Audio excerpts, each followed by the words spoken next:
Here is a story about how municipalities debate how to finance infrastructure projects through debt financing and reverse referendums. And no, don't go away, please. This is important, I promise. This allows for smaller infrastructure to go ahead without, requiring to go through a lot of process. That is Ravi Kahlon, Minister of Municipalities, announcing a change in how cities can borrow money.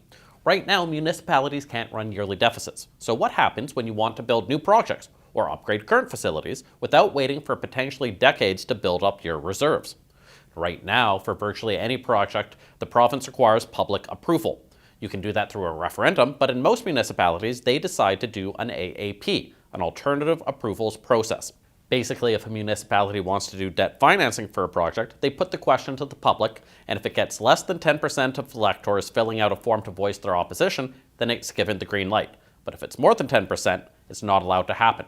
Proponents say it's the most efficient way of going forward with necessary projects, but critics say it gives the illusion of democratic input without actually providing it. I think there's a lot of misunderstanding about what the AAP is intended to do. That is Dean Murdoch, the mayor of Saanich. He's at the end of an AAP process right now for a new operations yard. It might not pass, and it wouldn't be the first instance of that. In Nanaimo, the city wanted to use an AAP to approve their own operations yard, but it failed not once, not twice, but thrice before the city gave up. The mayor now argues that that process is too hard to do basic meat and potatoes work a city needs to do. We deliver the most basic of services, the services that people may not wish to pay for, but if we turned them off tomorrow, would have a tremendous impact on their lives. So what did the province do to change things? It tripled the amount municipalities can borrow for short-term projects, from $50 a person to $150 a person.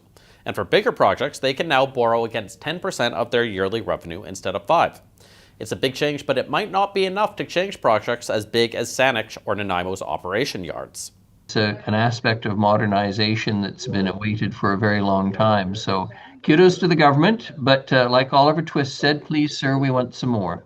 And you could think that giving all the wee lads of British Columbia a little more debt on their plate could be a problem, but here is a chart. It shows the total amount of provincial debt and the combined amount of debt from all 161 municipalities in the province. 133 billion to 3. Municipalities in British Columbia are quite fiscally conservative. This change from the province is a tilt against that, but it's still miles different from how our other levels of government operate, for better or worse. Justin McElroy, CBC News, Vancouver.